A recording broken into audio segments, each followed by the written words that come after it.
dear student, welcome to AEC Plus YouTube channel powered by Advanced Engineering Classes। तो एक session में आप लोगों के लिए जो एडवांस प्रॉब्लम्स होती हैं आर इक्विवेलेंस बेस्ड पे, उस पर मैं आपको एक सेशन ऑलरेडी प्रोवाइड कर चुका हूँ। यहाँ इसको मैं एडवांस क्यों कह रहा हूँ, क्योंकि इसमें मेजॉरिटी ऑफ क्वेश्चंस ऐसे हैं जिनका आपको अगर तरीका नहीं पता होगा तो हो सकता है कि आप एग्जाम में स्टक कर जाएं, इसलिए ये कुछ चैलेंजिंग टाइप के क्वेश्चंस हैं। तो मैं क्या कर रहा हूँ कि सारे एग्जाम्स मिला के, ना केवल एसएससी जेईई या किसी स्पेसिफिक एग्जाम की बात की गई है इसमें, ये अक्रॉस द एग्जाम जो भी मुझे लगता है आपके एग्जाम में आ सकते हैं, मतलब ये सबके लिए इंपॉर्टेंट है। इवन आईआईटी जेईई का भी बच्चा अगर इसको देखे तो ये वीडियो उसके लिए भी यूजफुल हो सकता है। तो मैंने ये कोशिश की है, इस टाइप से आप लोगों के लिए मैंने कुछ सेशन प्लान किए हैं।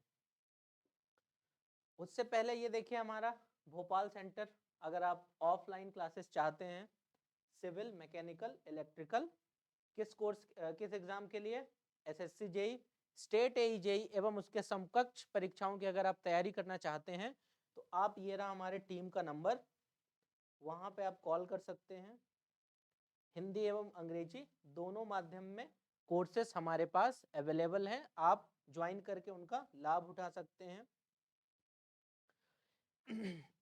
अब मान लीजिए कि किसी कारणवश आप इन कोर्सेस को ऑफलाइन रूप से नहीं अटेंड कर सकते, तो उसी के लिए हमारे पास AEC प्लस का एक बेहतरीन सा ऐप है, ये दे रखा है। ये उसके फीचर्स हैं जहां पे आप ऐप को डाउनलोड करके और अपने पढ़ाई को कंटिन्यू कर सकते हैं। कोड, ये जो QR कोड है, आप अगर एंड्रॉयड यूजर हैं तो इसको डाउनलोड कर सकते हैं स्कैन करके। iOS यूजर के लिए ये रहा हमारा कोड, और आप जल्द से जल्द ऐप को डाउनलोड करके कोर्स परचेस करके अपनी पढ़ाई लिखाई शुरू कर सकते हैं।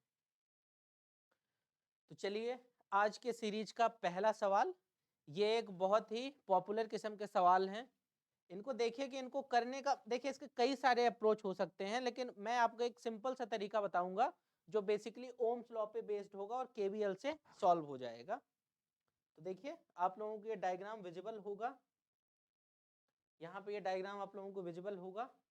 अब इसमें देखिए क्या करना है हमको कि इक्विवेलेंट रेजिस्टेंस निकालना है ए और जी के बीच, ये हमारा यहाँ पर टास्क है।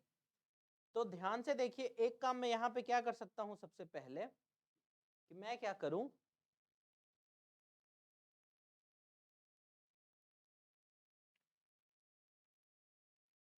ये यहाँ पर मैंने एक बैटरी कनेक्ट कर दी। अब बैटरी कनेक्ट करने से क्या होगा कि जैसे मान लीजिए कि ये V वोल्ट की बैटरी है और सपोज ये यहाँ से I करंट सप्लाई कर रही है, I करंट इस तरीके से ये सप्लाई कर रही है। तो अगर मैं ओम्स लॉ से देखूं तो ओम्स लॉ क्या कहता है,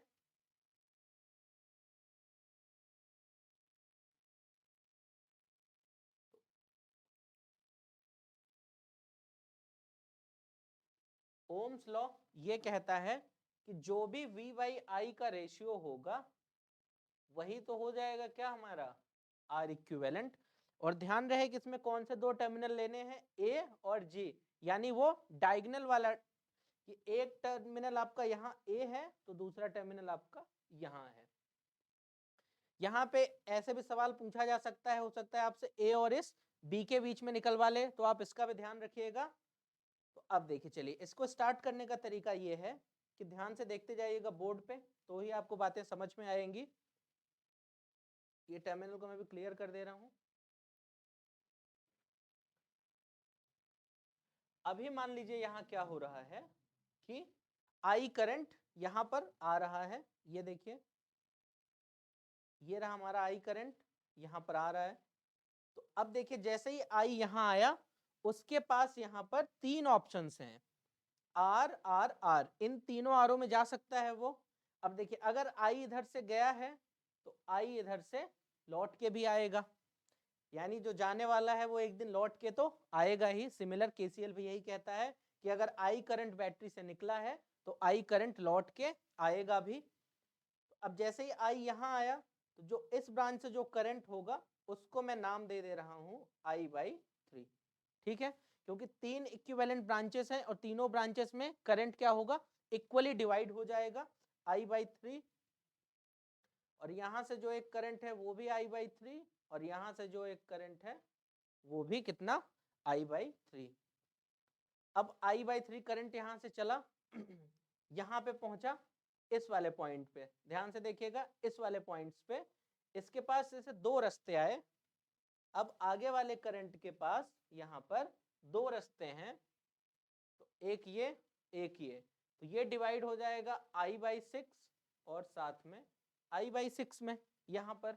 ऐसे ही ये I/3 के पास भी यहाँ पर दो रास्ते हैं I/6 और I/6। सिमिलरली ये वाला जो I/3 आ रहा है उसके पास भी यहाँ पर दो रास्ते हैं, कौन कौन से, I/6 और I/6। बेसिक आपको इसमें KCL से चलना है और कुछ भी बड़ी बात नहीं है। अब देखिए अगर ये I करंट यहां से रिटर्न हो रहा है तब इस केस में क्या होगा हमारा कि यहां से अगर I/3 करंट आया होगा और यहां से भी I/3 और यहां से भी I/3, तब तो क्या होगा, ये करंट I मिलके यहां से गया होगा। अब देखिए ये I/3 करंट यहां से है तो I/6 यहां से जाएगा और I/6 यहां से जाएगा और मिलके यहां से करंट I/6 फ्लो हो जाएगा।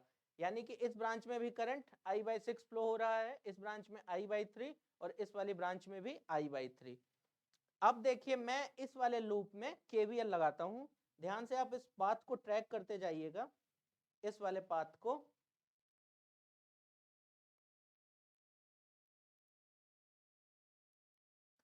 हाँ, ये वाले पाथ को आप ट्रैक करते जाएंगे। ये वाला जो मैं पाथ बना रहा हूं,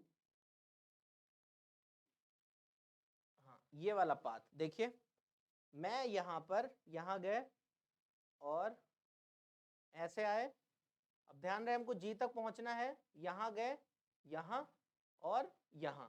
ये वाले पाथ को, ये जो रेड कलर से मैंने हाईलाइट किया है, आपको इसको ट्रेस करना है। तो जो ये वाला हमारा पाथ हो गया, ये और ये, इस वाले लूप में ये पूरा यहां से मैं क्या करने जा रहा हूं, KVL लिखने जा रहा हूं इस वाले कंप्लीट लूप में, क्योंकि हमको G तक पहुंचना है।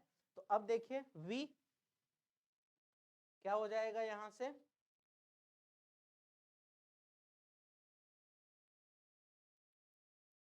हो जाएगा V, ये वाला वोल्टेज V और ये I गए। अब जैसे ही हम यहाँ पे पहुंचे इस वाले पॉइंट पे, तो I/3 का ड्रॉप और साथ में रेजिस्टेंस R, तो ये कितना हो जाएगा, I/3 R, ये हो जाएगा। देखिए ये वाला जो हमारा पाथ था, और यहाँ पे आए तो ये वाला कितना हुआ, यहाँ पे आए तो ये R है और करंट है I/6, तो I/6 इंटू R, ये हो गया। अब फिर यहां से गए और ये फिर R का करंट और I/3 हमको देखने को मिल रहा है, तो ये हो जाएगा आपका I/3 into R equal to 0। यहां से ये इसका क्या आ चुका है, ये आपको यहाँ पे दिख रहा होगा। अब देखिए तो V है, V इक्वल टू, मैंने क्या किया, बाकी सबको उधर भेज दिया और साथ में IR को कॉमन ले लिया। IR को जैसे मैंने कॉमन लिया तो यहाँ क्या बचा, 1/3 प्लस 1/6। देखिए ये सबको मैंने उधर भेज के IR को कॉमन ले लिया और यहाँ पर हो जाएगा फिर से प्लस 1/3। अब V/I को इधर भेजते हैं, ये हो जाएगा हमारा V/I, तो यहाँ से बचा R, और इनको अगर मैं सॉल्व करूं तो इनका LCM 6, 3 2 जा 2, 6 1 जा प्लस 3 2 जा, यानी कि यहां से ये कितना आ चुका है, अगर मैं देखूं तो ये आ गया 5। सो ऊपर ये मैं लिख रहा हूं, जो आपका V/I है वो कितना आ रहा है, R इंटू 5/6। तो यही तो V/I, स्टार्टिंग में देखिए ये जो मैंने आपको समझाया था ओम्स लॉ से, ये वाला, कि यही तो जो V/I है, यही तो क्या है हमारा R इक्विवेलेंट। तो ये कितना हो गया, यहां से जो हमारा आर इक्विवेलेंट है वो निकल के आपका आ जाएगा कितना 5/6 आर। ये क्या हो जाएगी आपके इक्विवेलेंट रेजिस्टेंस की वैल्यू। तो ये हो गया हमारा इस क्वेश्चन का आंसर।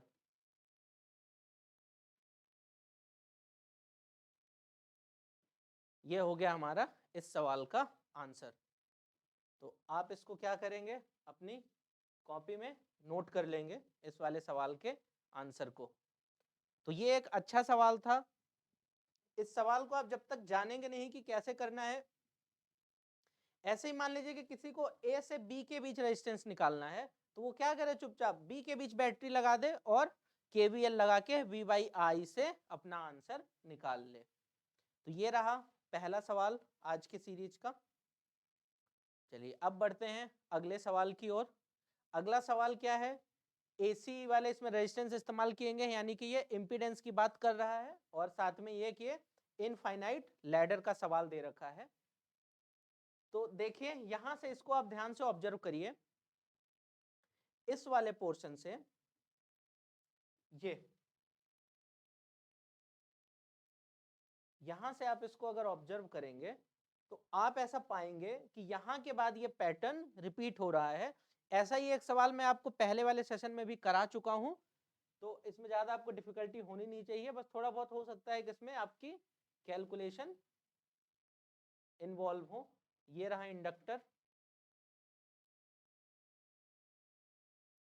और साथ में ये रहा कैपेसिटर, ठीक है। और इसको भी मैंने क्या मान लिया, एक जेड मान लिया, और यहां से भी जो हमको निकालना है हमने उसको भी क्या मान लिया, एक जेड मान लिया। क्यों? क्योंकि यहां के बाद से चाहे आप देखें चाहे आप यहां के बाद से देखें, आपको वैल्यूज सेम देखने को मिलेंगी। तो ये हो गया हमारा, सारी वैल्यूज अगर मैं ले लूं तो ये हो जाएगा J9 और ये कितना हो जाएगा J5 और ये हो जाएगा माफ कीजिएगा J1 आ जाएगा और माइनस साइन के साथ ये हो गया J1। अब हमारा टास्क केवल इसको सॉल्व करना रह गया है। तो चलिए अगले स्लाइड में देखिए क्या होगा।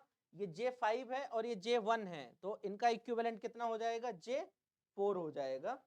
तो अब जो बचा हमारे उसमें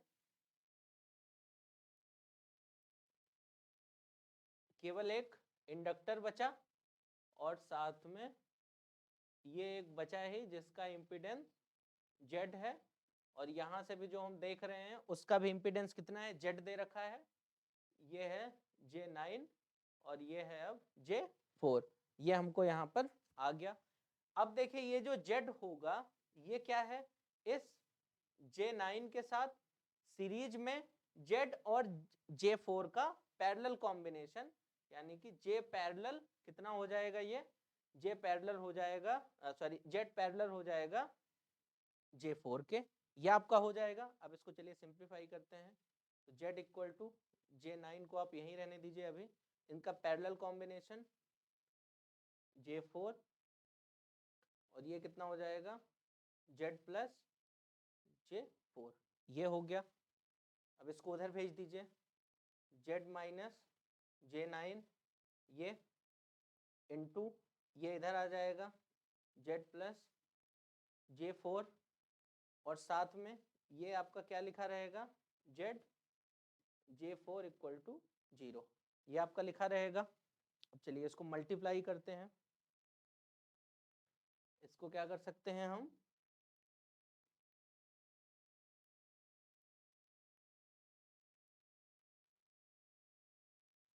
अब अगले स्टेप में इसको मैं मल्टीप्लाई करने जा रहा हूं। तो Z इंटू जेड कितना हो गया, Z स्क्वायर, ये हो गया Z स्क्वायर, और Z इंटू ये कितना हो गया, ये हो गया प्लस Z J4। ये समझ पा रहे हैं आप लोग, थोड़ा सा कैलकुलेटिव क्वेश्चन है बट चीजें आसान है। ये हो गया Z J4, इसके बाद यहाँ आ गया तो माइनस Z J9, ये हो गया माइनस Z J9, और साथ में ये देखिए J9 इंटू J4, सो 9 4 जा 36, और ये J कितना हो गया, J स्क्वायर हो गया माइनस तो यहाँ से ये कितना आ जाएगा, ये 36, और एक माइनस तो यहाँ से आता, तो ये हो जाएगा +36 इक्वल टू 0। ये +36 आप लोगों को समझ आ रहा है कैसे हो रहा है, क्योंकि 9 चौको 36 और एक माइनस ऑलरेडी था यहाँ पर एक माइनस ऑलरेडी था, और साथ में जे स्क्वायर ने एक माइनस और बना दिया, इसलिए ये इतना आ गया, और साथ में यहाँ प्लस ZJ4 है ही, तो ये अभी कितना था, प्लस ZJ4 इक्वल टू 0। तो यहाँ से देखिए कितना हो गया, ये है हमारे पास कितना यहाँ पर आ रहा है, एक बार कैलकुलेशन चेक करेंगे कहीं कोई मिस्टेक तो नहीं हो रही है। इसको हमने उधर भेज दिया, ठीक है, Z² हुआ, ZJ4 हुआ, ZJ4 प्लस में ही आएगा, ठीक है, ये कितना माइनस में ही आ गया, ओके। तो ये हो गया देखिए Z²। अब ये देखिए ये वाली वैल्यू कितनी है, ये है ZJ4, यहाँ है ZJ9 और यहाँ है ZJ4 फिर से, तो ये हो गया 4 और 4 8, यानी कि ये कितना निकल के आएगा यहाँ से, ये हो गया ZJ और ये हो जाएगा ZJ बस आ जाएगा,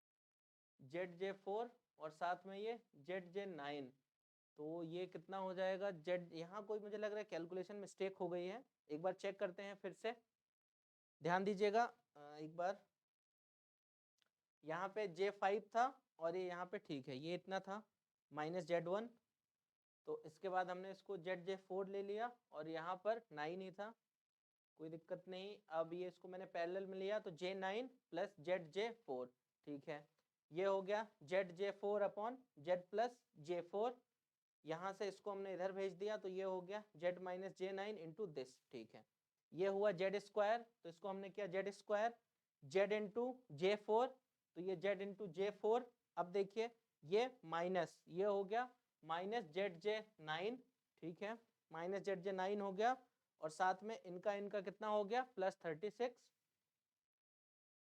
अच्छा ओके ओके, अब मुझे बात समझ आई यहाँ क्या हो रहा है, जैसे ये एक्चुअली उस साइड था, ठीक है, ये जो है तो इक्विवेलेंट के उस साइड गिवन है, ओके, तो यानी कि जब ये यहाँ आएगा तो ये माइनस में आएगा, ठीक ठीक, तो ये जब यहाँ आएगा तो ये कितना आएगा, माइनस में आएगा ZJ4, अब ये इक्वल टू 0 होगा, तो यहाँ हुआ क्या, ये प्लस और ये इससे कैंसिल हो गया, तो यहाँ से जो हमारी क्वाड्रेटिक इक्वेशन बन के आ रही है अब, वो देखिए कितनी आ रही है, वो आ रही है Z² और यहाँ से ये हो गया माइनस ZJ9, ये देखिए, और साथ में प्लस 36 इक्वल टू 0, ये बन गई हमारी क्वाड्रेटिक इक्वेशन।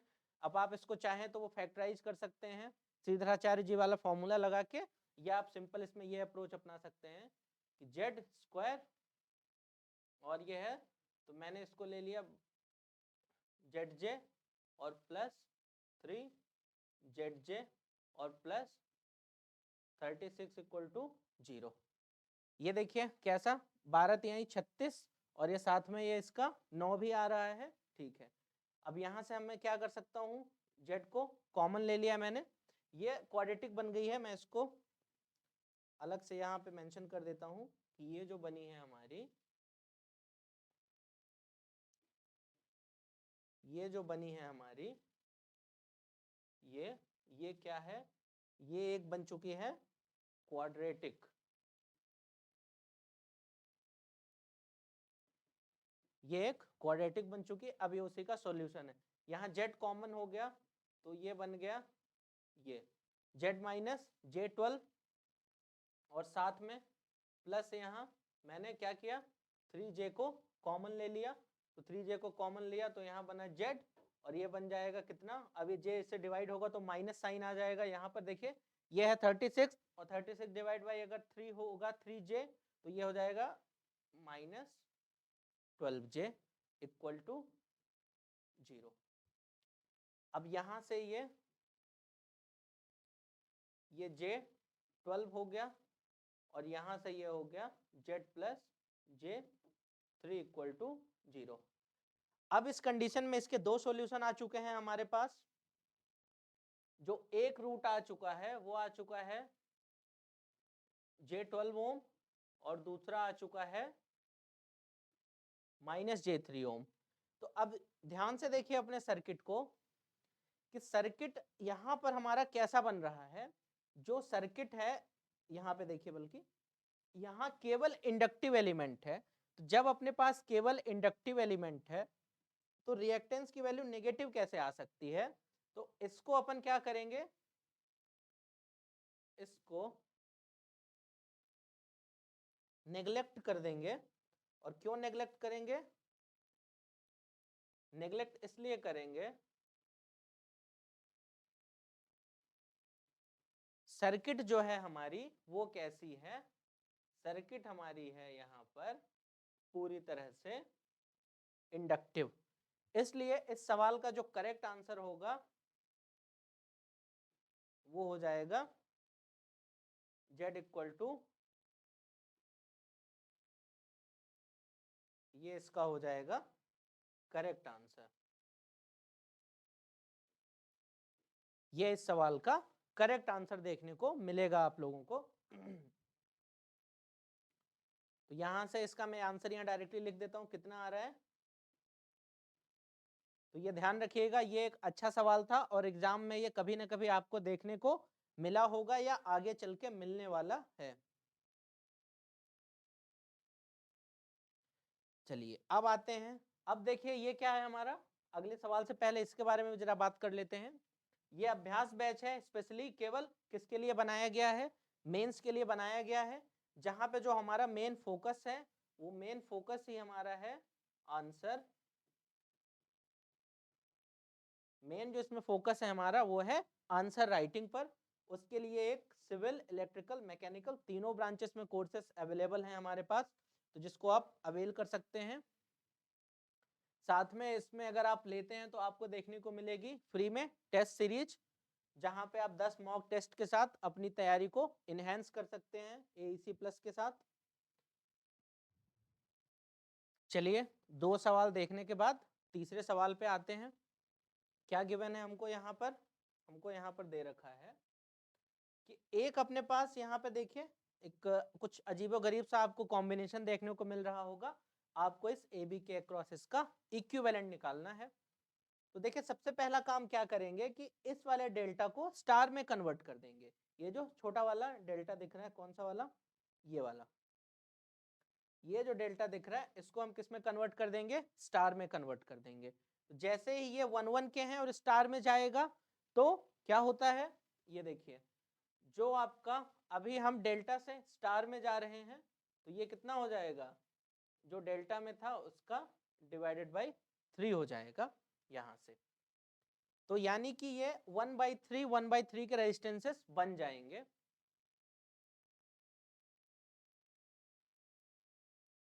ये जो आउटर सर्किट दे रखा है वो बन गया। अब यहां आप ध्यान से देखिए कि जैसे ये स्टार में बना ये और ये सीरीज में आ गए, यानी 1 और 1/3 ओम सीरीज में आ चुके हैं। तो वो सीरीज में 1 + 1/3 कितना हो जाएंगे, 4/3। तो यानी कि बीच वाला अब जो था वो कुछ ऐसा बन जाएगा, ये हो गया 4/3, 4/3 बन गया। और बाहर वाले पहले से ही 1 ओम के थे। अब ये स्टार फिर किस में कन्वर्ट होगा, डेल्टा में कन्वर्ट होगा। तो इस बार अगर स्टार डेल्टा में कन्वर्ट होगा तो जो इक्विवेलेंट डेल्टा होगा वो इसका 3 टाइम्स हो जाएगा। तो यानी कि अब अगर मैं इसको डेल्टा में ले जाऊं तो ये बाहर वाला ऐसा, ये ऐसा, तो बाहर तो अभी 1 1 के रखे ही हैं। और साथ में यहाँ वाला जो अब क्या था स्टार था वो किस में कन्वर्ट हो चुका है, वो कन्वर्ट हो चुका है डेल्टा में। तो अगर वो कन्वर्ट हो चुका होगा डेल्टा में तो वो आपको कुछ यहाँ से ऐसे देखने को मिलेगा, ये और ये, उसकी वैल्यू कितनी हो जाएगी, 4/3 का 3 टाइम्स, यानी कि 4 4 और 4 और साथ में ये 1 तो है ही। अब देखिए ये 4 और 1 किस में आ रहे हैं, पैरेलल में। ऐसे ये 4 1 और पैरेलल में, और ये और 4 1 पैरेलल में। यानी कि अगर इनका कोई इक्विवेलेंट अब निकाल दे तो 4 1 पैरेलल में कितना हो जाएगा, ये हो जाएगा 5/4, साथ में ये भी आपको 5/4, क्यों, 4 और 1 पैरेलल में कितना, 4 भागे, माफ कीजिएगा 4/5 होगा, माफ कीजिएगा ये 4/5 होगा। तो यहां से ये अगर मैं इसको करूं तो ये कितना हो जाएगा, ये इसकी जो वैल्यू निकल के आएगी वो आ जाएगी 4/5।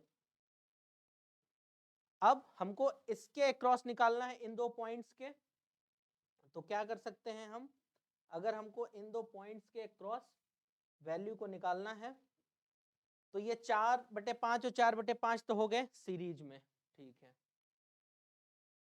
तो इसकी वैल्यू कितनी आ गई, 8/5, और ये कितना था, 4/5। अब देखिए 4/5 और 8/5 किस में आ चुके हैं, ये आ चुके हैं पैरेलल में। तो इनका अगर कोई इक्विवेलेंट निकाले तो 5/4 और प्लस 5/8, तो ये 8 और ये कितना, 4 दूनी 8, 2, और साथ में ये इधर कितना हो जाएगा, हाँ ये हो जाएगा 5, क्योंकि 8 1 जा 8, तो ये हो गया कितना 7/8, माफ कीजिएगा 7/8 नहीं, ये 1/r इक्विवेलेंट है। तो इसका जो रेजिस्टेंस आ जाएगा अब R इक्विवेलेंट वो हो जाएगा 8/7 ओम। तो इस वाले सवाल का आंसर जो है वो कितना आ जाएगा, इस वाले सवाल का आंसर इसके क्रॉस जो R है वो आ जाएगा 8/7 ओम। एक बार अपन कैलकुलेशन को वेरीफाई कर लेते हैं, यहाँ हमने सही किया है, ठीक है। 4/5 और 4/5 किस में हो गए, तो अगर पैरेलल में तो 4/5, 4/5 प्लस 4/5 8/5, और 8/5 और 4/5 अगर सीरीज में ऐड होंगे, सॉरी माफ कीजिएगा, अगर ये पैरेलल में ऐड होंगे, कौन कौन से, 4/5 और 8/5, तो ये क्या हो जाएंगे, ये हो जाएंगे 5/4 और प्लस 5/8। इनका एलसीएम हमने कितना लगा दिया, इनका एलसीएम हमने लगा दिया कितना, 8, तो 4 दूनी ये होगा 10 और ये हो जाएगा 5, अच्छा 15/8 आ रहा है, ओके ये आ रहा है 15/8, यानी इसका रिवर्स कर देंगे तो ये आ जाएगा 8/15 ओम। तो यहाँ से इसको सुधार लीजिएगा, ये कितना आएगा, ये आ जाएगा 10 था यहाँ, ठीक है। तो ये आ गया, ये 8/15 ओम हो जाएगा इसका एग्जैक्ट आंसर। तो R इक्विवेलेंट निकल के आ जाएगा 8/15 ओम। ये अच्छे सवाल हैं, इसको आप आराम से कर सकते हैं, कैलकुलेशन का हमें विशेष ध्यान रखना है। चलिए अगर आप लोग यहाँ तक आ गए तो ये रहा हमारा टेलीग्राम ग्रुप, जहाँ पे आप डाउट डिस्कशन के लिए हमारे ग्रुप को ज्वाइन कर सकते हैं। ये रहा डायरेक्ट उसका यूट्यूब चैनल, और साथ में ये वाला केस, ये रही अपनी टेलीग्राम वाली लिंक। चलिए फिर इस सेशन में बने रहने के लिए धन्यवाद। आगे के ऐसे सेशन में मैं आपके लिए और बहुत सारे चैलेंजिंग क्वेश्चन लाता रहूँगा, तब तक के लिए आपका धन्यवाद। चलिए फिर मिलते हैं नेक्स्ट सेशन में, और ऐसे ही और कंटेंट के लिए आप हमारे चैनल को लाइक कर सकते हैं, शेयर कर सकते हैं और सब्सक्राइब कर सकते हैं। साथ में ही ये अगर आप बेल आइकॉन प्रेस करेंगे तो आपको इंस्टेंट नोटिफिकेशन देखने को मिलेगी।